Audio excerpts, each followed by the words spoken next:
Digital মুসাল্লি থাকে না, TikTok মুসাল্লি, পিছনতে একজন উঠি বলছে সবচেয়ে পড়িয়া আছে সে ইমামই তো নেই। তো সবাই উঠি কয় কেরে ইমাম নেই মানে? পরে দেখে না সত্যি ইমাম নেই, কয় যার সেই নামাজ পড়ো, তারপরে নামাজ শেষে ইমামের খোঁজা হবে। নামাজ শেষে যেই দেখে মেসো হাটে মাছ কিনতেছে, বলছে হুজুরি খেলে আসেন, আপনি এ করলেন কি? বলছে কি করেছি, কি করেছি মানে আপনি কিচ্ছু করেননি, আমাদের ওখানে কি বিকায় দেয় ফেলাই ফেললেন আপনি। আপনি যদি আজকে যদি ওই সামনেটা না উঠতো তো আজকে সকালেই যেত, তা তো টের পাতাম না। তা বলছে ভাই আমি বললাম না যে আমি পারি না। তা বলছে পারেন না এটা আপনি কি আপনি পারেন না এটা, তা আমাকে সিজদাতে তুলে থিয়ে আসবেন না? আপনি পারেন না ভালো কথা, সিজদাতে তুলে থিয়ে এসে সামনে দিয়ে আসলি তো আমরা বলতাম যে আপনি চলে গেছেন, এখন আমরা যা করার করি, কিন্তু আপনি তো তা করেননি। আর এত বড় জুব্বা গায়ে কেন আপনার? তা বলছে ভাই রে আসলে এই কথাটা জিজ্ঞেস করলি তুই, আজ কদিন ধরে দেয়া মেঘলা, বউ কাপড় কেসি দিয়েছে তা শুকাচ্ছে না, আমার ভাই ইমামতি করে খাই, আজকে ভাই জামাটা গাইতে আমি বাজার করতে আইছি, আর আমার ধরি নিয়ে সামনে বসাইতেছেন আমার দিয়ে হয়। এই মাহফিল থেকে স্পষ্ট করে বলে দিতে চাই, শায়েখ আকরামুজ্জামানকে বলছি আপনি শুনে নেন, আপনি মুসলমান কিনা আমরা সন্দেহ পোষণ করি, কারণ আপনি এমন একটা বিষয়ের সাথে এমন একটা বিষয়ের তুলনা করেছেন, বলার জন্য আরো অনেক কিছু ছিল না। আপনি যদি বলতেন দেখেন যারা বেদাত করে এই নামাজ পড়ার থেকে না পড়া ভালো, বলতে পারতেন। যদি বলতেন এই নামাজ পড়ার থেকে কম্বল মুড়ি দিয়ে শুয়ে থাকা ভালো, তাও বলতে পারতেন। যদি আপনি বলতেন এই নামাজ না পড়ে স্ত্রীর সাথে সময় কাটানো ভালো, তাও মনে কিছু নিতাম না, কারণ স্ত্রীর সাথে সময় কাটানো হালাল না হারাম? হালাল। সুতরাং এটাতেও সমস্যা নাই। কিন্তু আপনি এই সমাজের সবচেয়ে নিকৃষ্টতম জায়গা, সমাজ যেটাকে ঘৃণার চোখে শুধু দেখে না, বরং ওখানে যারা থাকে তারা ঘৃণার পাত্র শুধু নয়, বরং জাহান্নামের কীটগুলো সেখানে অবস্থান করে, আর ওই সাথে যারা সম্পর্ক রাখে তারাও জাহান্নামের কীট, বলেন ঠিক কিনা? সুতরাং আপনি একটা নামাজকে, ইবাদত বান্দেগী কারীকে, যে ইবাদতটা হাদিস দিয়ে প্রমাণিত, আল্লাহর নবীর স্ত্রী বিবি আয়েশা রাদিয়াল্লাহু তাআলা আনহা একদিন উঠলেন, উঠে চিন্তা করলেন যে আজকে ও ঘুম থেকে চাঁদনা পেয়ে দেখেন রাসূল পাশে নাই, চিন্তা করলেন হয়তো মসজিদে নববীতে আছে, ছুটে গেলেন মসজিদে নববী, চিন্তা করলেন অন্য বিবিদের ঘরে হয়তো আছে, খুঁজলেন কিন্তু পাইলেন না, মনে করলেন হয়তো মসজিদে নববীতে আছে, পাইলেন না। পরে দেখলেন মসজিদে নববীর পাশে জান্নাতুল বাকি আছে না নাই? জান্নাতুল বাকি যারা হজে গিয়েছেন তারা জানেন মসজিদে নববী থেকে একটু দূরে, সামান্য দূরেও নাই, একই চত্বর। আর এখন তো একটু পাঁচিল দিয়ে ঘেরা হয়েছে, আগে ছিল উন্মুক্ত। আল্লাহর নবী, আল্লাহর তখনকার জ্যোৎস্না রাত, চাঁদনি রাত, নিসফি সাবান কি মধ্যম সাবান মাসের মধ্যম রজনী, তো এটা কি চাঁদনি রাত, ফুল চাঁদনি রাতে আল্লাহর রাসূল একদিন চাঁদের রাতে আয়েশা রাদিয়াল্লাহু তাআলা আনহাকে বললেন, আয়েশা চলো আমরা একটু দৌড়াই। কোথায় দৌড়াবেন? ওই যে দূরে টিলা দেখা যায়, ওই টিলা পর্যন্ত আমরা দৌড়াবো, আমরা দৌড় দিয়ে দেখবো কে ফার্স্ট হইতে পারে, কে আগে যাইতে পারে, কে ফার্স্ট হইতে পারে আর কে আগে যাইতে পারে। আল্লাহ রাসূল বললেন নাও দাও দৌড়, 1 2 3 দৌড় দিয়েছেন। আম্মা আয়েশা রাদিয়াল্লাহু তাআলা আনহা বয়স ছিল অল্প, দৌড়ায় ফার্স্ট হয়ে গেল। আম্মা আয়েশা খুব আনন্দিত পুলকিত হলেন, বললেন ওগো মুহাম্মদ, ওগো আমার স্বামী, আমি আপনাকে হারিয়ে দিলাম, আপনি কিন্তু হেরে গেছেন, গোল এক কান দিয়ে দিয়েছি। আল্লাহর নবী বললেন টেনশন করার কিছু নেই, আবার একদিন দেখা যাবে। পরবর্তীতে আবার একদিন ডাকলেন, ডেকে বললেন আয়েশা চলো আজকে জ্যোৎস্না রাত, আবার যে একটু দৌড় দিলেন। ওই দিন আল্লাহর নবী জিতে গেলেন। আম্মা আয়েশা মাথা নিচু করে দাঁড়িয়ে রইলেন। আল্লাহ রাসূল বললেন আয়েশা তুমি মন খারাপ করো না, আগের দিন তুমি আমার একটা গোল দিছিলে, আজকে ডুরা করিয়ে দিলাম। সুবহানাল্লাহ বলবেন না? আর এখনকার স্বামীরে বউয়ের সাথে সুন্দর করে কথা বলে না, কিন্তু ভাবির পালিয়ে একটু দৌড় প্রতিযোগিতা করবে, ঠিক না বেঠে? ভাবির সাথে হুজুর আপনি বউর সাথে দৌড়াতে বলেন না, যদি বলেন ভাবির সাথে পাল্লা দেবো, পাকা মুখ থাকা আছে না নাই? ওরে বউ আমার যেমন তেমন, শালি আমার মনের মতন গো, গান আছে না নাই? আবার ওই বউরাও বানাইছে স্বামী আমার যেমন তেমন, দাঁড়ায় আমার মনের মতন রে। এ যেরাম ওরাম নাউজুবিল্লাহ, আবার কি এ সারাদিন সিরিয়াল দেখে, এ সারাদিন চার দোকানে বসে কারিনা কাপুর দেখে, তবে ওখানে তো পাখি 3 পিস দেখবে, ঠিক না বেঠে? তুমি সারাদিন বিড়ি খাওয়া। অনেকেই বলে হুজুর আমার বোর জন্য একটু দোয়া করে দেন যেন আবুল হেদায়েত দান করে। কেন কয় আমার স্ত্রী আমার কথা শোনে না, আমার মত মতো চলে না, এই করে না তাই করে না, আমার স্ত্রীর জন্য হেদায়েত হয়ে যায় সেই দোয়া করে দেন। আমি বলি তুমি কি নামাজ পড়ো 5 ওয়াক্ত? কয় না হুজুর টাইম পাই না। কলাম তা তোমার তো এখনো হেদায়েত হয়নি, ওর হেদায়েত করবো কি করে? ঠিক না বেঠি? হেদায়েত আগে হওয়া দরকার কার? সারাদিন চায়ের দোকানে বসে বিড়ি টানবে, বিড়ি খেয়ে খেয়ে মাঝে মাঝে অনেকেই আছে আমারও ভক্ত, ওরা আমার মাইন্ড করবেন না, খুব ভালোবাসে, এসে বলে হুজুর আমি আপনার ভক্ত, একটা সেলফি তুলবো। এই কথা বলে আর মুখ দিয়ে ভকাত করি যে আল্লাহর ওলি, ওই যে ওই গন্ধ যে বেরোয় সহ্য করা কষ্ট হয়ে যায়, তারপরেও তো ভক্ত একটু সহ্য করি যে নে তোল ভাই, কারণ তুই ভিডিও দেখলে আমার 2 পয়সা হয়। আমাদের এক স্যার বলল তার এক চাচা ছিল সমবয়সী, কিছু চাচাও থাকে বন্ধুর মতো, থাকে না? থাকে না? সমবয়সী চাচা অভিযোগ করেছে, দেখ তোর চাচি আমাকে একটু কিস করতে দেয় না। আমি বাংলাটা বললাম না, ইংরেজিটা বুঝে নেন। বলছে কিস করতে দেয় না, তুই যদি পারিস তো চাচির একদিন বলছেন সমস্যাটা কোন জায়গায়, জিজ্ঞেস করেছে চাচা অভিযোগ করলো তুমি নাকি একটু কিস। বলছে তোমার চাচা ওই বিড়ি খেয়ে খেয়ে মুখ এত গন্ধ করেছে যে ওর পাশার কাছে মুখ নিয়ে যাবে, তা মুখের কাছে না। এরকম আছে না নাই? এই জাতীয় যদি থাকেন, বাইরে কষ্ট করি বাড়িওয়ালার কষ্ট দিয়েন না, ওইটা একটু ছাড়ে, ওইটা ছেড়ে ভালো হয়ে যান। টাকা সেভাবে, সন্তান সেভাবে, স্ত্রীরাও ভালো বলবে যে না আমার স্বামী ঠিক আছে, কিন্তু আপনার মুখ দিয়ে সুসো পুড়াই খালুয়া তো গন্ধ কয় না, যা আপনি পুড়াই খান। ঠিক না বেঠি? এই কাজগুলো করে। আর ওয়াজ শুনে এক স্বামী কলার ওয়ার, ও ওয়াজ শুনেছে স্ত্রী যদি নামাজ না পড়ে তাহলে স্ত্রী যদি নামাজ না পড়ে স্বামী জাহান্নামে যাবে। এই ওয়াজ শুনে বাড়ি যেয়ে পর বলছে ওট, বলছে কেন? বলছে ওট কি হয়েছে, নামাজ পড়তে হবে কেন? বলছে হুজুর বললো বউ যদি নামাজ না পড়ে স্বামী জাহান্নামে যাবে। তা বলছে তা অসুবিধা কি? অসুবিধা কি মানে? এই তোর বিয়ে করে নিয়ে আসলাম আমি, আর তোর জন্য আমি জাহান্নামে যাবো, তুই কি মনে করিস?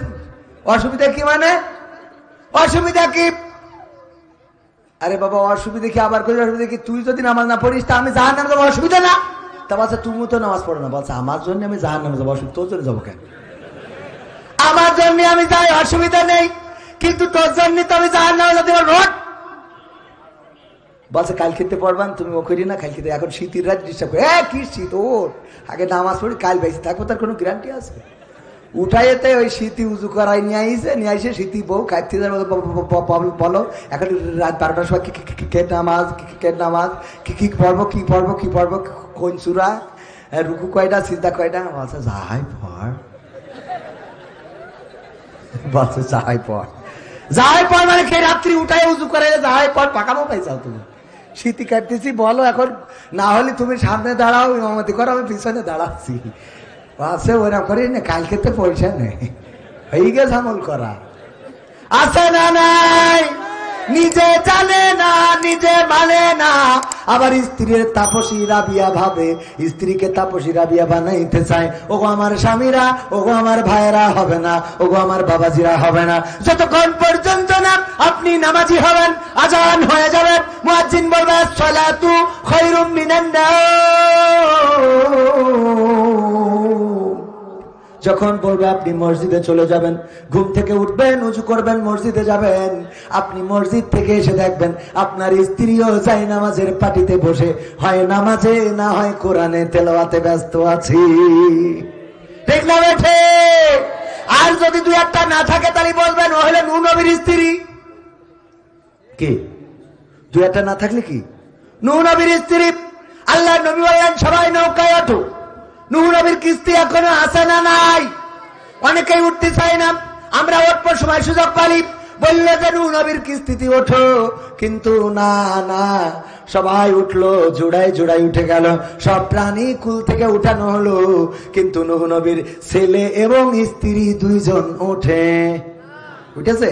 এই জন্য আপনি নামাজ যদি পড়েন, এরপরে স্ত্রী যদি নামাজ না পড়ে বলবেন ও নূহ নবীর স্ত্রী, ওর বলে লাভ নেই, ও হবে না, পানিতে সুবাইনো ছাড়া কোনো রাস্তা নেই, ওর জন্য একেবারে আল্লাহ ডাইরেক্ট সুবানি খাওয়া ছাড়া আর কোনো রাস্তা নেই।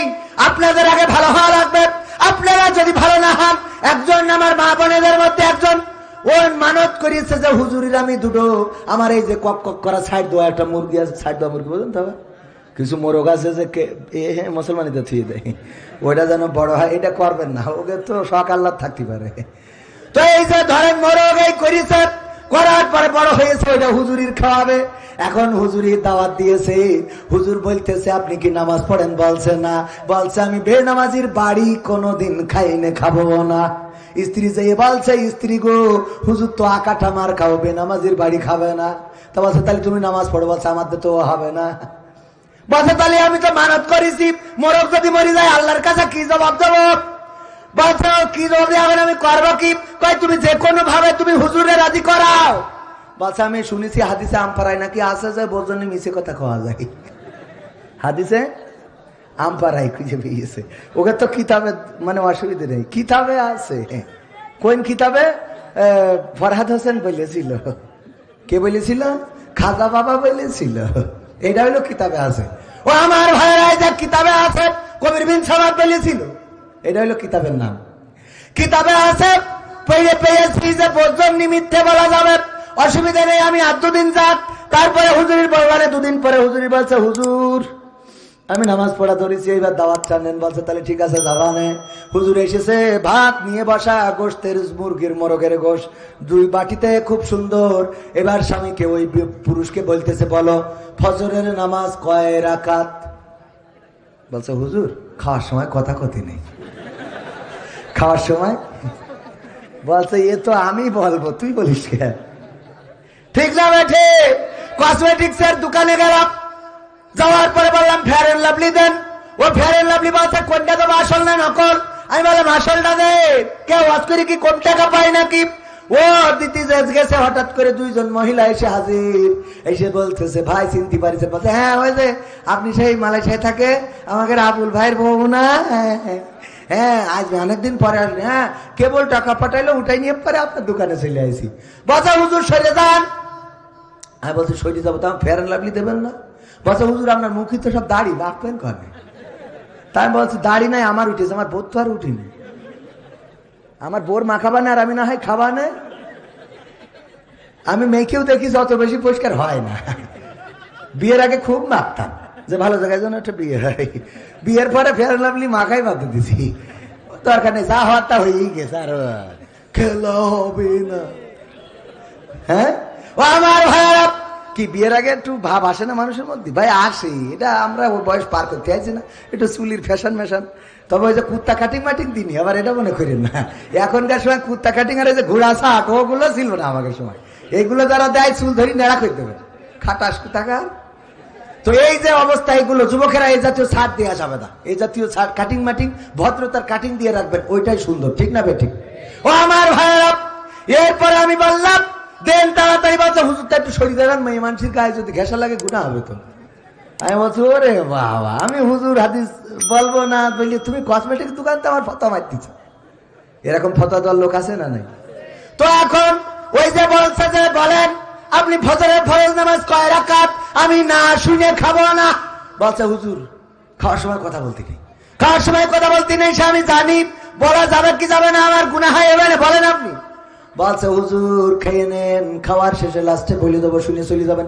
স্ত্রী রান্নাঘরতে ইশারায় বলতেছে বলো 2 রাকাত 2 রাকাত, রান্নাঘরতে দেখাইতেছে নকল। বলছে হুজুর খেয়ে নেন, হুজুর খান, লাস্টে আরে বউ বলছে 2 রাকাত। বলছে হুজুর বলাই কি লাগবে? হ্যাঁ বলা লাগবে। হুজুর ফজরের ফরজ নামাজ হইলো 4 রাকাত। হুজুরের রাগ হয়ে গেছে, উঠে দিয়ে ছাটা, ফজরের ফরজ নামাজ পড়া ধরেছে, আমার সাথে মিথ্যে কথা। উঠি যে হাতাতেছে, স্ত্রী রান্না ঘরতে ঝাঁপ দেয়সি, বলছে এই মোরগ আমার এই মানতের গোস্ত হুজুরির খাওয়ানো লাগবে, না হলে আমি আল্লাহর কাছে দায়ী থেকে দেবো। এই এখন হবেটা কি? তুমি করলে কি? আমি কবার রান্না ঘরতে দেখালাম 2 রাকাত 2 রাকাত, এটা দেখাতে পারলেও না। বলছে এই জন্য তো আল্লাহ তোর বউ করে রেখেছে। এই আমি যে হুজুরি 4 রাকাত বলি রাখতে পারিনি, ও 2 রাকাত বললি থাকতো, ও তো মাইরি বসতো আমার। আমি তো 2 রাকাত বাড়াই বলেছি, তাই থাকলো না। আর 2 রাকাত বললে থাকে কি হবে বেঁচে থেকে? অযথা বিদ্যা শিখে যদি না গড়তে পারি শোষণবিহীন সমাজটাকে, কি হবে বেঁচে থেকে? কি হবে ছাত্র সেজে চুমু খেয়ে সনদ খানা, যদি হয় বিদ্যালয়টা প্রতি তাদের আড্ডা খানা? কি হবে ছাত্র সেজে চুমু খেয়ে সরদ খানা, যদি হয় বিদ্যালয়টা শরীফাদের আড্ডাখানা। এর চেয়ে মরাই ভালো দেশ ছেড়ে যাওয়াই ভালো, এর চেয়ে মরাই ভালো দেশ ছেড়ে যাওয়াই ভালো। কি হবে ধোকা দিয়ে বিবেকটাকে, কি হবে ধোকা দিয়ে বিবেকটাকে, কি হবে বেঁচে থেকে অযথা বিদ্যা শিখে যদি না গড়তে পারি শোষণবিহীন সমাজটাকে। কি হবে বেঁচে থেকে, কি হবে যুবক নামের বোঝা হয়ে এই ধরাতে, যেখানে মা বোনেরা ধর্ষিতা হয় দিনে রাতে। কি হবে যুবক নামের বোঝা হয়ে এই ধরাতে, যেখানে মা বোনেরা ধর্ষিতা হয় দিনে রাতে। যৌবনের সার্থকতা ঘুষিবে সকল ব্যথা, যৌবনের সার্থকতা ঘুষিবে সকল ব্যথা। পারো যদি বলি দিতে মানুষরূপী পশুটাকে, পারো যদি বলি দিতে মানুষরূপী পশুটাকে। কি হবে বেঁচে থেকে অযথা বিদ্যা শিখে যদি না গড়তে পারি শোষণবিহীন সমাজটাকে। কি হবে বেঁচে থেকে, কি হবে লেখালেখি কলমবাজির এই মহাব সমাজের আসল চিত্র যদি না যাই তুলে ধরা। কি হবে টিভি চ্যানেল সাংবাদিকের এই ক্যামেরা সমাজের আসল চিত্র যদি না যাই ভিডিও করা। যদি ওই ঘুষের বলে কলমটা উল্টো চলে, যদি ওই হ্যালো কলে ক্যামেরা উল্টো বলে, তবে কি যাবে রোখা দুর্নীতিকে? যাবে? তবে কি যাবে রোখা দুর্নীতিকে? কি হবে বেঁচে থেকে অযথা বিদ্যা শিখে যদি না গড়তে পারি শোষণবিহীন সমাজটাকে? কি হবে বেঁচে থেকে, কি হবে নামাজ রোজা ইমানদারির ভয় করে কোরআনের কর্মীগুলো থাকে যদি কারাগারে? আছে না নাই? আমার মামুনুল হক এখনো পর্যন্ত কারাগারে হাজিরা দিতে দিতে ক্লান্ত শ্রান্ত। আর আমার পরিমধুর, আমার পরিমণি না, আপনাদের পরিমণি যখন জেলখানায় যায় ওখান থেকে বের হয় হাতে থাকে মেহেদির রং। ঠিক না বেঠে? অবস্থা খুব খারাপ। কয়দিন আগে পত্রিকায় দেখলাম এক মাদক মামলার আসামি, সে মাদক মামলায় হাজিরা দিতে এসে আবার পুলিশের মোটরসাইকেল চুরি করে নিয়ে বাড়ি চলে গেছে। সহ্য না করি পারবেন কি করি কর? হ্যাঁ, এর মতো ব্রিলিয়ান্ট আর আছে? এক মামলায় হাজিরা দিতে এসে আর একটা দেশ বেরিয়ে। আল্লাহ রে, এই জাতীয় মানুষেরা যায় আবার মুক্তি পায়। মুক্তি শুধু পায় না, ডাইরেক্ট মোটরসাইকেল পুলিশের গাড়ি চুরি করে বাড়ি গেছে। তাহলে পাটাটা দেখে, বুকের পাটা আছে না নাই? অথচ আমি মাঝে মাঝে প্রায়ই বলি, বলবো আজকেও বলবো, বর্ডারের কাছে যাদের বাড়ি তারা বসবেন, মিস্টার বল্টু মিয়া ও সাইকেলে করে আধা বস্তা বালু নিয়ে আসতেছে। বলতেছে বল্টু তোর সাইকেলে কি করে কি পাচার করছিস? বলছে স্যার বালু। স্যার কয় বালু কি বাংলাদেশে নেই?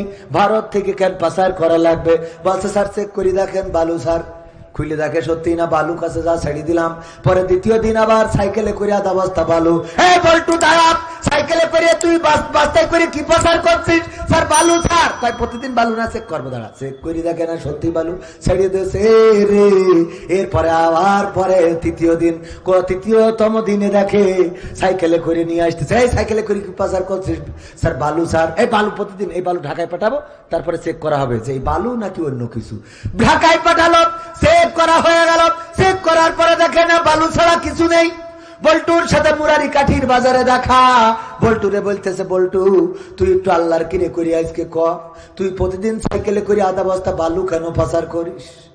বালু কি বাংলাদেশে নেই যে তোর ভারতে পাচার করতে হবে এত কষ্ট করিয়ে? বলছে স্যার সত্যি বলবো নাকি? বলছে তুই সত্যি করি ক, তোর মা বাপের দোহাই দিয়ে বলছে, আল্লাহর কসম দিয়ে বলছি।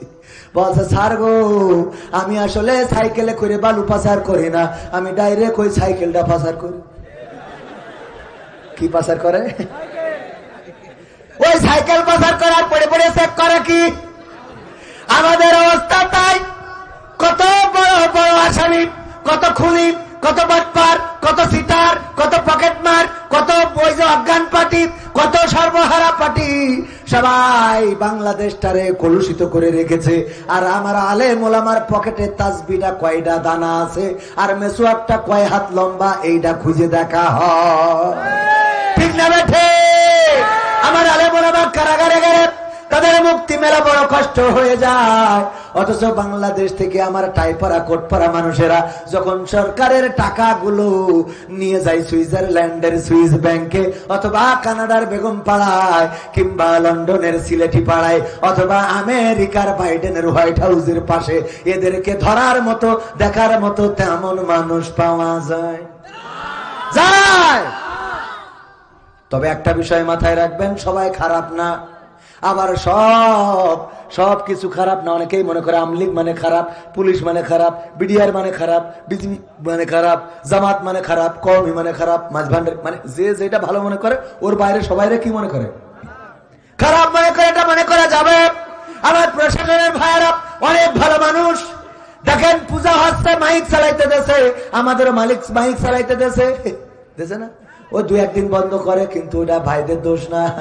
ভাইদের উপর থেকে মাঝে মাঝে যখন আসে তখন বন্ধ করা লাগে না, লাগে না। আবার এখান থেকেও কাটি করার লোক আছে না, নাই? এই দিকে বলে ফরহাদ ভাই, আমাদের ফরহাদ হোসেন ভাই বলে তোরা মাহফিল কর, আমি আমার পক্ষ থেকে 5,000 টাকা দিলাম। আর ফোন করি বলে স্যার একটু দেখে রেখেন, ওরা আওয়াজ সব মাহফিল মারা আছে না, মানে আপনি না এখানে দেয় আর ওখানে কাটি দেয়, আছে না নাই? প্রশাসনের ভাইদের দোষী করার কোনো দরকার নেই। ভাইরা অনেক ভালো কাজ করে। একবার একজন বেলুনি করে, মানে ওই ব্যাটারি ভ্যানের ব্যাটারি আছে না, ওই ব্যাটারি চার্জ ফুরাই গেছে, নষ্ট হয়ে গেছে, ব্যাটারি পাল্টাতে হবে, তো টাকা পাচ্ছে না, কোনো লাইনে টাকা হয়নি, গেটে দাঁড়ায় তাও কেউ দিইনি।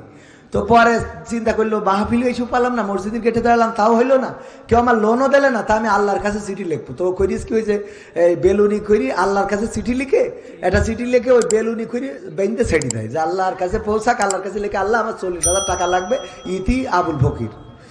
তো এখন এই লিখে পাঠায় দেয়, ওই যে পাশে ছিল থানা, যেই খালি থানায় পড়ে, ওই যেই উড়ে দেয় ওই পাশে বাতাসে যেই গাছে আটকে থানায় পড়ে। তো পুলিশরা কয়েকদিন দেখে ওই যে লিখা রয়েছে আল্লাহ 40,000 টাকা দরকার, ভ্যানের ব্যাটারি পাল্টাবো, তুমি আমার একটা ব্যবস্থা করে দাও, ইতি আবুল ফকির। তো এই দেখে ওই পুলিশরা চিন্তা করলো আমাদের একটা কিছু করা দরকার, গরিব মানুষ প্রতিদিন আল্লাহর কাছে চিঠি লেখে। তো বললো সবাই এক কাজ করো, কিছু কিছু চাঁদা দাও, দিয়ে দেখি এই লোকটার একটু হেল্প করা যায় কিনা। তো সবাই চাঁদা দিয়েছে, টাকা উঠেছে 20,000। কয় হাজার নিয়ে গেছে আবুল ফকিরের বাড়ি, যে বলছে যে আবুল ফকির সাহেব আমরা এসেছি থানা থেকে, তোমার খুব কষ্ট, আল্লাহর কাছে চিঠি লেখো, আল্লাহ 40,000 টাকার ব্যবস্থা করে দাও, এই নাও আমরা তোমার কাছে 20,000 টাকা দিয়ে গেলাম, আর 20,000 টাকা কষ্ট মষ্ট করে জোগাড় করে ভ্যানের ব্যাটারিটা পাল্টাইয়ে নিয়ে আনে। এবার চলে গেছে, ও আবার আর একটা চিঠি লিখে বেলুনি উড়াই দিয়েছে, সেটাও যে থানায় পড়িয়েছে, ওইটা পুলিশরা পড়িয়েতে পুরো অজ্ঞান হয়ে যাওয়ার অবস্থা। ওখানে লিখা রয়েছে ওগো আল্লাহ আমি তোমার কাছে 40,000 টাকা চাইছি, তুমি পাঠাবা ঠিক আছে, কিন্তু পুলিশ দিয়ে কেন পাঠালে, ওরা তো 20,000 ছেড়ে খেয়ে কি সহ্য করা যায়? পাঠাইছা তো 20,000 ছাড়িয়ে তার 20,000 দিয়ে গেছে, তুমি ওকে দিয়ে কেন পাঠাই? মানে মানুষের মেন্টালি কি একটা অবস্থা করলে, অথচ এত কষ্ট করে টাকা উঠালো, উঠায়ে দেওয়ার চেষ্টা করলো, গরিবের পাশে দাঁড়ায় পুলিশ প্রশাসনের ভাইয়েরা, তাদেরকে প্রতিপক্ষ মনে করবেন না, তারা আইনের সেবক, আইন যা বলে তাই করে। আমার একজন পরিচিত বলতে অত পরিচিত না, রাত্রে মাহফিল করে আসছি, গাড়িটা দাঁড় করালো, তারপরে দাঁড়ালাম, বললাম আমাকে চিনা কবির সামাজি? হ্যাঁ। তারপরে আস্তে আস্তে কথা হলো, হঠাৎ করে উনি ফোন বের করে একটা বিষয় আমাকে দেখাতে গেল, কিন্তু উনি যখনই লক খুলেছে দেখি ইউটিউবে সাইদির রস শুনতেছে, মানে লক করে রেখে দিয়েছে, ওই যে টিপে থুয়ে দিলি লক খুললি ওখানে পাওয়া যায় না, যে জায়গায় রেখেছে ওই জায়গায় পাওয়া যায় না, যায় না, ওই জায়গায় পাওয়া যায়, যে লক খুলেছে দেখি সাইদি রস। আমি করলাম দেখেন আপনারা এই সাইদি রস শুনবেন, আর আমরা যখন তার পক্ষ নিয়ে কথা বলি তখন আপনারা বলেন যে খেলা কেন করে না বলেন। মনে মনে গোপনে রাত্রে অন্ধকারে আবু জাহেল আবুল আহাব তারাও কোরআন শুনতো, আল্লাহ রাসূল যখন কোরআন পড়তেন, আরে কত সুন্দর সুরের বাণী, এই সুর আমার তো কণ্ঠ ভালো না, আমার তেলাওয়াতও ভালো না, এই বছরও আমি কওমি মাদ্রাসায় রমজানে থাকবো 10 দিন। কয়দিন? কওমি মাদ্রাসায়। আপনারা, আমি কিন্তু কওমি বিরোধী না, অনেকেই মনে করে হুজুর মানে আলিয়ার হুজুর, কওমি বিরোধী না, আলিয়ার হুজুর, আবার কলেজেও পড়েছি, আবার কওমি মাদ্রাসায়ও। হ্যাঁ একদম 10 দিন কইছি, 10 দিন চিল্লা দেবো, কারণ আমার তেলাওয়াতে একটু টান টানে ঝামেলা হয়, শোনা অস্বীকার করতে তো অসুবিধা নেই, ভুল হয় তা করবো কি, এই জন্য ঠিক করতে হবে আগে। ও শুধু ওয়াজ করে বেড়ালি হবে না, শিকার দরকার আছে না নাই? শিকার কোনো বয়স আছে? দুর্বলতা স্বীকার করলে কোনো অসুবিধা আছে? দুর্বলতা স্বীকার করলে, কিন্তু আমাদের দেশের মানুষ হইল ট্রলের রাজধানী। কে রাজধানী? ট্রলের রাজধানী। কেউ যদি সরল ভাবে কিছু প্রকাশ করে ওইটারে ট্রল করবে। দেখো নিজে মুখী বললো, সে কিছু জানে না। তা জানি না তো, আমার থেকে বড় জানেওয়ালা কে? আল্লাহ থেকে আমরা বেশি জানি না? জানি না। আমি অনেকের থেকেই কম জানি, এটা বলতে কোনো অসুবিধা নেই, কারণ জানি কম। বেশি বললে লাভ আছে কোনো? বেশি বললি ওই সেই ওই ইমামের মতো হবে। এক ইমাম একজন জুব্বা গায়ে দিয়ে বাজার গেছে, বাজার করতে মাগরিবের ওয়াক্তে ইমাম নেই, মানে আজ ইমাম গেছে ছুটিতে, বাচ্চা কাছে হয় না ঠিক মতো, তো ছুটিতে গেছে। যাওয়ার পরে যে ইমাম সাহেব ওই জহর আর আসর পড়াইতেছে, যে ফেরি আমার ফরহাদ হোসেন ভাই পড়াইছে, কারণ জানে যে জহরে আর আসরে একটু থেকিতে চিন্তা করলে হয়, অসুবিধা নেই। কিন্তু মাগরিবের সময় বলছে না আমি সামনে যাবো না বাবু, তোমরা যাবো। এখন কেউ সামনে যেতে চাই না, যে আমি যাবো কি, আমার যে সূরা ফাতিহা যা পড়বানে এ শুনে ফেরেশতা তো দৌড় দিবেন, ওই শয়তান আসবেন না, এরকম আছে না? আমি বলছি সূরা ফাতিহা পড়েন দিন, বলছে আউযু বিল্লাহি মিনাশ শাইতানির রাজিম মালিকি ইয়াউমিদ্দিন, কোনতে করে নিয়ে যে লাগাই দিলে আমি নিজেও টের পেলাম না। তো এই হলো অবস্থা। এখন বলছে তাহলে চলে একটা ইমাম খুঁজে দেখি মুরালিকাঠির বাজারে বা কলারুয়ার বাজারে যাইয়ে দেখে যে একজন জুব্বা গায়ে দোয়া বাজার করতেছে। বলছে হুজুর একটু আসেন, একটু নামাজটা পড়াই দেন হুজুর। তা বলছে ভাই আমি পারি না, আমার নিয়ে হবে না। তো বলছে না আরে বাবা, যারা পারে তারা এরকম কয় আসেন দিন, মাগরিবের ওয়াক্ত চলে যাচ্ছে, সেই দুটি দাঁড়াইছিলাম, কেউ আসলো না, একটু আসে। জোর করে ট্রেনিং সামনে দাঁড় করাইতেছে। ও প্রথম রাকাতে সূরা ফাতিহার সাথে সূরা ইখলাস পড়িয়ে সিজদায় যাইয়ে বলছে আল্লাহ সারা জীবনে যা মুখস্থ করিস তা তো এক রাকাতে 23 বার শেষ, দ্বিতীয় রাকাতে করবো কি? তো আস্তে আস্তে একা একা উঠে, ওই সময় মসজিদ ছিল চাষের বেড়া, খেজুরি পাতা দিয়ে ইটি করা হইতো, তো এক পাশে দেখে একটু ফাঁকা আছে, ও উঠে বাজার করতে চলে গেছে। আর এরা তো সিজদায় পড়ে আছে, মনে করছে আল্লাহ কত বড় আল্লাহর ওলিরে যে আজকে নিয়ে আসি, তো এক সিজদায় পুলসিরাত পার করতে দেবে।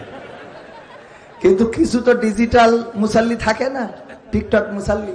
পিছনতে একজন উঠি বলছে সব যে পড়িয়া আছে সেই ইমামই তো নেই। তো সবাই উঠি কয় খেরে ইমাম নেই মানে? পরে দেখে না সত্যি ইমাম নেই, কয় যা সেই নামাজ পড়ো, তারপরে নামাজ শেষে ইমামের খোঁজা হবে। নামাজ শেষে যেই দেখে মেসো হাটে মাছ কিনতেছে, বলছে হুজুরি খেলে আসেন, আপনি এ করলেন কি? বলছে কি করেছি? কি করেছি মানে আপনি কিছু করেননি, আমাদের ওখানে কি বিকায় দেয় ফেলাই ফেললেন আপনি। আপনি যদি আজকে যদি ওই শ্যামলাটা না উঠতো তো আজকে সকালেই যেত, তা তো টের পাতাম না। তা বলছে ভাই আমি বললাম না যে আমি পারি না। তা বলছে পারেন না এটা আপনি কি আপনি পারেন না এটা, তা আমাকে সিজদাতে তুলে থিয়ে আসবেন না? আপনি পারেন না ভালো কথা, সিজদাতে তুলে থিয়ে এসে সামনে দিয়ে আসলি তো আমরা বুঝতাম যে আপনি চলে গেছেন, এখন আমরা যা করার করি, কিন্তু আপনি তো তা করেননি। আর এত বড় জুব্বা গায়ে কেন আপনার?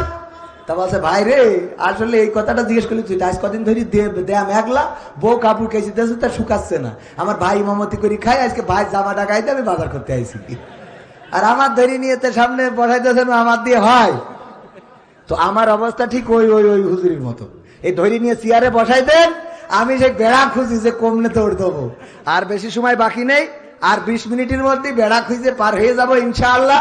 কালকে মাহফিল হইল পঞ্চগড়। কি গড়? পঞ্চগড়। এই রাত্রি অর্ধেক পথে গই ছুটি হবে, তা না হলে কালকে যেয়ে পৌঁছতে পারবো না। তো এই জন্যই আমার বলছিল যে হুজুর আপনার যদি প্রধান বক্তার পরে উঠায় তাহলে কি আপনি অখুশি হবেন? বললাম অখুশি তো অখুশি, কথাই তো বলবো না, কারণ আমি দ্বিতীয় বক্তা, আমার ভাড়া করেছেন তৃতীয় বক্তার, আমি প্রধান বক্তার কাজ করবো কেন? এই চায়ের দামে শরবত চালিত হবে না, হবে? বা টিকিট করেছেন আপনি নর্মালে, যে এসি খুঁজতেছেন, হবে? হ্যাঁ, তো এই জন্য আমি দ্বিতীয় বক্তা, সেকেন্ড বক্তার রস করে চলে যাবো। প্রধান বক্তা এসে কুপান দেবে লাস্টে। থাকবেন তো ইনশাআল্লাহ? থাকা যাবে ইনশাআল্লাহ? তাহলে গানটা গায় আর একটু নাকি? কি হবে বেঁচে থেকে, কি হবে নামাজি রোজা ইমানদারির ভয় করে, কোরআনের কর্মী গুলো থাকে যদি কারাগারে। কি হবে নামাজি রোজা ইমানদারির ভয় করে, কোরআনের খাদেম যারা তারা যদি থাকে কারাগারে। মসজিদের কোণে বসে জিকির যত করো কষে, মসজিদের কোণে বসে তসবিহ যত টানো ঠেসে, এভাবে যায় না পাওয়া আল্লাহকে। যাবে এভাবে যায় না পাওয়া আল্লাহকে। কি হবে বেঁচে থেকে অযথা বিদ্যা শিখে, যদি না গড়তে পারি শোষণবিহীন সমাজটাকে। কি হবে বেঁচে থেকে, কি হবে আলেম হয়ে ইমাম সেজে মসজিদেতে, পারে যদি সত্য কথা উচ্চ স্বরে না বলিতে, কি হবে আলেম হয়ে ইমাম সেজে সমাজেতে। পারো যদি সত্য কথা উচ্চ স্বরে না বলিতে, চাকরির ভয় করো যদি ছেড়ে দাও ইমামতি, চাকরির ভয় করো যদি ছেড়ে দাও ইমামতি। কি হবে ধোঁকা দিয়ে আল্লাহকে, কি হবে ধোঁকা দিয়ে আল্লাহকে, কি হবে বেঁচে থেকে অযথা বিদ্যা শিখে যদি না গড়তে পারি শোষণবিহীন সমাজটাকে। কি হবে বেঁচে থেকে, কি হবে নেতা হয়ে জনবলে ঘাড় ফুলিয়ে, কলারুয়া গরম দেখে যদি থাকো ঘরে শুয়ে। আছে না নাই? কি হবে নেতা হয়ে জনবলে ঘাড় ফুলিয়ে, রাজপথ গরম দেখে যদি থাকো ঘরে শুয়ে। এর চেয়ে সেজে গুজে ভিলেনের সঠিক পদে, এর চেয়ে সেজে গুজে ভিলেনের সঠিক পদে। দিয়ে দাও অভিনয়ে জীবনটাকে, দিয়ে দাও অভিনয়ে জীবনটাকে। কি হবে বেঁচে থেকে অযথা বিদ্যা শিখে যদি না গড়তে পারি শোষণবিহীন সমাজটাকে। কি হবে বেঁচে থেকে, কি হবে আকাশ ছোঁয়া বিলাসবহুল বাড়ি গাড়ি, না খেয়ে কত মানুষ পর পারে দিচ্ছে পাড়ি। কি হবে আকাশ ছোঁয়া বিলাসবহুল বাড়ি গাড়ি, না খেয়ে কত মানুষ পর পারে দিচ্ছে পাড়ি। আজরাইল আসবে যবে মাটিতেই পড়ে রবে, আজরাইল আসবে যবে মাটিতেই পড়ে রবে। কোনো কাজে লাগবে না ওই প্রাসাদটাকে, কোনো কাজে লাগবে না ওই প্রাসাদটাকে। কি হবে বেঁচে থেকে অযথা বিদ্যা শিখে যদি না গড়তে পারি শোষণবিহীন সমাজটাকে। কি হবে বেঁচে থেকে, সেই শোষণ মুক্ত সমাজ যদি গড়তে হয় কোরআনের কোন বিকল্প কি আছে? এই কোরআনের কোন বিকল্প নাই। সুতরাং ওগো আমার যুবকেরা, তরুণেরা, কিশোরেরা, ওগো আমার বৃদ্ধরা, ওগো আমার মায়েরা, ওগো আমার ভাইয়েরা, ওগো বোনেরা, সবাইকে এতটুকু বলতে চাই, এই কোরআনের কাছে যদি আসেন, কোরআনের আঙ্গিকে যদি নিজের জীবনটাকে যদি গড়েন, কোরআনের আঙ্গিকে যদি নিজেকে গঠন করে নেন, আল্লাহ রাব্বুল আলামিনের পথে যদি নিজেকে পরিচালিত করেন, তাহলে আজ হোক কাল হোক এই সমাজের পরিবর্তন আসবে না? আসবে না? কিন্তু সমাজের পরিবর্তন চান, কোরআনের আঙ্গিকে রাসূলের সুন্নাহর আলোকে জীবন গড়লেন না, তাহলে কি পরিবর্তন আসবে নাকি? না, আসবে না। সুতরাং কোরআনের দরকার, আল্লাহর রাসূলের সুন্নাহর দরকার। আল্লাহর রাসূলের সুন্নাহকে গুরুত্ব দেবেন। এই জন্য আমি যুবকদেরকে বলি, ওগো আমার যুবকেরা, আমার কয়েকটা কাজ করে দিবা। তার মধ্যে 1 নম্বর হলো আজকের যুব কমিটি, আমার যুব কমিটিদের প্রতি অনুরোধ, 1 নম্বর কাজ হলো আজান হয়ে যাবে মসজিদে চলে যেতে হবে। 1 নম্বর কাজ কি? আজান হবে, মসজিদে যাবে, নামাজ। আল্লাহ রাসূল ইন্তেকালের সময় সর্বশেষ যে কথাটা বলেছেন সেটা বলেছেন সালাত, নামাজ। নামাজ, তোমরা নামাজ ছেড়ো না। আল্লাহর নবী নামাজকে এত গুরুত্ব দিলেন, ইন্তেকালের সময় বললেন, ওগো আমার যুবকেরা, ওগো আমার তরুণেরা, সেই নামাজ ছেড়ে দিয়েছো, মসজিদে পাওয়া যায় না। যুবকেরা, মসজিদে যেতে হবে। 1 নম্বর কাজ। এই মাহফিল দিয়ে কোনো ফায়দা নাই। এই মাহফিল কোনো ফায়দা নাই বলতে, মাহফিল দিয়ে যদি নামাজ না পড়েন তাইলে কোনো ফায়দা হবে? আপনি মাহফিল দিলেন, মাহফিল করলাম, নামাজ পড়ি না, কোনো লাভ আছে নাকি? না, লাভ নাই। সুতরাং নামাজি হতে হবে, 1 নম্বর কথা। 2 নম্বর কথা হলো দাড়িটারে শেভ না করে সেভ করতে হবে। কি? দাড়িটা সংরক্ষণ করতে হবে, মুখে রাখতে হবে। দাড়িটা রাখবেন রাসূলের সুন্নাত একটা মাত্র, আপনার সাথে কবরে যাবে, আর একটাও কবরে যাবে না, সেটা হলো এই দাড়ি। রাসূলের সুন্নাহ, এই দাড়িটা রাখবেন, দাড়িটা আর চেঁচে ফেলা যাবে না, দাড়িটা সুন্দর করে রেখে দেবেন। তারপরে 3 নম্বর কাজ হলো টাকনুর উপরে কাপড় পরবে। টাকনুর উপরে যত বড় টাইট প্যান্ট হয় পরেন, পিসাব পিত্তি যাই যদি প্যানে লেগে যায় আমার দোষ না, কিন্তু টাকনুর উপরে পরতে হবে। ঠিক আছে তো? আপনি টাইট প্যান্ট পরলেও হয়তো অসুবিধা নাই, হয়তো রুকু সিজদাতে গেলি পাঁচ আগলা হয়ে যায়, তাও আল্লাহ মাফ করলে করতে পারে। কিন্তু আপনি যদি টাকনুর নিচে কাপড় পরেন অহংকার বশত, আল্লাহর নবী সাল্লাল্লাহু আলাইহি সাল্লাম বলেছেন ওই অংশটুকু জাহান্নামে চলে যাবে। বলেন নাউযুবিল্লাহ।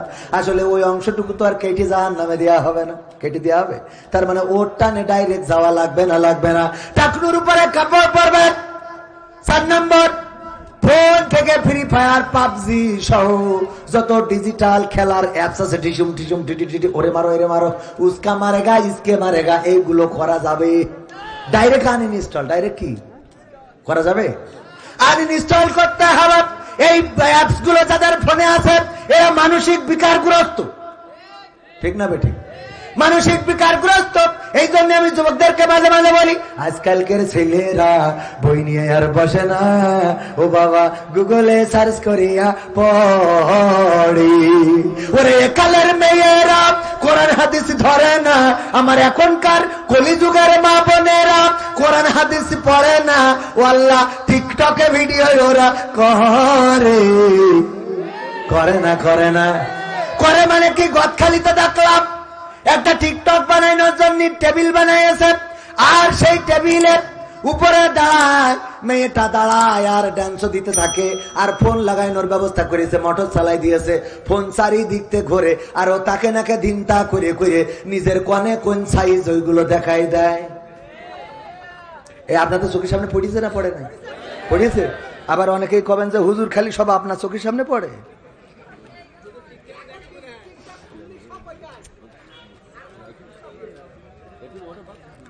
আমার একজন ভাই লিখেছে, আমি ইমরান আপনার সাথে আল্লামা সাইদিকে নিয়ে একটা গজল বলবো, মানে উনি বলবে, তো উনি বলবে আমার সাথে না বললেও হবে, আমি ছেড়ে দেওয়ার পরে তারপর বললেন ইনশা। ও আমার ভাইরা, এই টিকটক ভিডিও বুরখাওয়ালাইরা আর এখন প্রেম করার জন্য বুরকা পরে যায়, সুবহানাল্লাহ।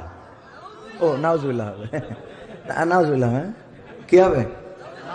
মানে আমি তো আগেই বলেছি আমি অযোগ্য, তো কোনটা কোনটা ভুল করে বলে ফেলি, এটা মনে কিছু করবেন না। ও আমার ভাইরা, ও আমার মায়েরা, ও আমার বোনেরা, মেয়ে যায় কোথায়? শুক্রবারেও বোরকা পরে খুব সেজে গুজে লিপস্টিক লাগাই আলকাতরা পরে, তারপরে দূর আলতা পরে, তারপরে সুন্দর করে যাচ্ছে। আরে মা জিজ্ঞেস করে কোথায় যাও? আম্মা কসিং না। ও হ্যাঁ যাও কসিং। শুক্রবারও কসিং, শুক্রবারেও কসিং, আমফান হইলেও কসিং, সুনামি হইলেও কসিং, করোনা হইলেও কসিং, পৃথিবীর সব বন্ধ, কিন্তু ওর মেয়ের কসিং বন্ধ করতে পারল না। কত বড় লেখাপড়াওয়ালা, ওরে বাবা এত বড় শিক্ষিত, আবার পাশের বাড়ি যাইয়ে জিজ্ঞেস করে, বাবু তোর মেয়ে কি কসিং যায়? তো না আজ না শুক্রবার বন্ধ। আল্লাহ, তোর মেয়ে আছে শিক্ষিত না, তোর মেয়ে মানুষ হবে না। আমার মেয়ে শুক্রবারও কামাই করে না, কসিং করতে করতে রাত করি ভালে, রাত করি বাড়ি আসে। আরে আমার মেয়ে কত ট্যালেন্ট, কত পড়ার জন্য মনোযোগী, হঠাৎ করে 3 দিন ধরে খুঁজে পাওয়া যাচ্ছে না। বাবু আমার মেয়ে বাড়ি আসে কি? তোর মেয়ে বাড়ি বাসা, মেয়ে বাড়ি আসবে কি? ছুটি দিন পড়িয়ে তো আমার মেয়ে এখনো বাড়ির বাসা আসবে কি? ও কসিং করি বেড়াচ্ছে, কি করি বেড়াচ্ছে? বাবু কসিং করে বেড়াচ্ছে। প্রবাসীদের নিয়ে গজল, কত গজল এখনো কোরআনের সাথে যারা দ্বন্দ্ব, গজল গজল গজল গজল শোনাবো। কিন্তু অনেকেই বলে যে হুজুর একটু ওয়াজ শোনান। গতকাল কেউ বাধা দিয়েছে মাহফিলে, মানে মেন কথা হলো একটু কথা ডানির থেকে বাই গেলি বাধা দেওয়ার মতো আল্লাহর ওলি আছে না নাই? ওরা মুখের ফুৎকার দিয়ে আল্লাহ বলছেন ইউরিদুনা লিইউতফিউ নূরাল্লাহি বিআফওয়াহিহিম ওয়াল্লাহু মুতিম্মু নূরিহি ওয়ালাউ কারিহাল কাফিরুন। ওরা চাই মুখের ফুৎকার দিয়ে কোরআনের আলোকে, দিনের আলোকে নির্বাপিত করে দেবে, কিন্তু আমার আল্লাহ চান কোরআনের আলোকে প্রজ্বলিত করে রাখবে, যতই ওদের কলজের মধ্যে জ্বালা পোড়া হোক না কেন। বললাম ওয়াজ করতে, বললি ওয়াজ করবো, কোনো অসুবিধা নাই। যদি বলেন শুধু গান করেন 2 ঘন্টা, আমার এই যে বই আছে, এই বইয়ের মধ্যে 101টা গান আছে, সারা রাত গাইলেও শেষ হবে, সারা রাত গাইলেও শেষ হবে না আমার। যদি বলেন হুজুর নাটক করেন, তাও করতে পারবো। যদি বলেন এই হ্যালো বলেন, তাও বলতে পারবো। যদি বলেন খেলা হবে বলেন, তাও বলতে পারবো। যদি বলেন ভাষণ দেন, তাও বলতে পারবো। এলেম কম, কিন্তু এসব কণ্ঠগুলো আছে না নাই? আল্লাহ এক একজনের এক এক কোয়ালিটি দেয় না? পাগল, আমার ভুল হয় আছে, ক্ষমা করে দেন। একটা কোয়ালিটি দিয়েছে না দেয় নাই? তবে একটা বিষয় আমার ইউটিউবার ভাইদেরা বলি, সচেতন হওয়া দরকার। হিরো আলমকে নিয়ে মিডিয়া কত মাতামাতি করে। হিরো আলম পাশে একটা কি যেন নাম, একটা মেয়ে নিয়ে যেখানে সেখানে সংবাদ সম্মেলন করে। সেদিন দেখলাম সাংবাদিকরা জিজ্ঞেস করেছে এই কি মনি যেন নাম, রিয়ামণি। রিয়ামণি দেখো দেখো, রিয়ামণির ভক্ত আছে না নাই? না ও ভক্ত না, এমনি মনে পড়েছে তাই বলেছে। রিয়ামণি সাংবাদিক বলছে রিয়ামণি কি আমার ওই হিরো আলমের বলছে হিরো আলম আপনার বউ নাকি বিয়ে করা নাকি? হিরো আলম খেপে গেছে, আপনি এই প্রশ্ন করলেন কেন? আপনার এই জিজ্ঞেস করতে পারেন না? সাংবাদিকদের একদম কুপান দিয়ে বসাই থুয়ে দিলে। অথচ আমার মামুনুল হক যখন ধরা খেলো, ওই যে উনি মামুনুল হকের বিবাহিত বউ, তারপরেও সাংবাদিকরা উল্টায়ে পাল্টায়ে ঘুরাইয়ে পেঁচাইয়ে কত কি করে দিলেন। বলেন সুবহানাল্লাহ। নাউজুবিল্লাহ বলিছে না বলে নাই? করেছে না করে নাই? শুধু করে নাই, বরং বিবাহিত স্ত্রীকে দিয়ে মামলা করিয়েছে, ধর্ষণ মামলা। আর সেই মামলায় এখন পর্যন্ত জেলে আছে। আমার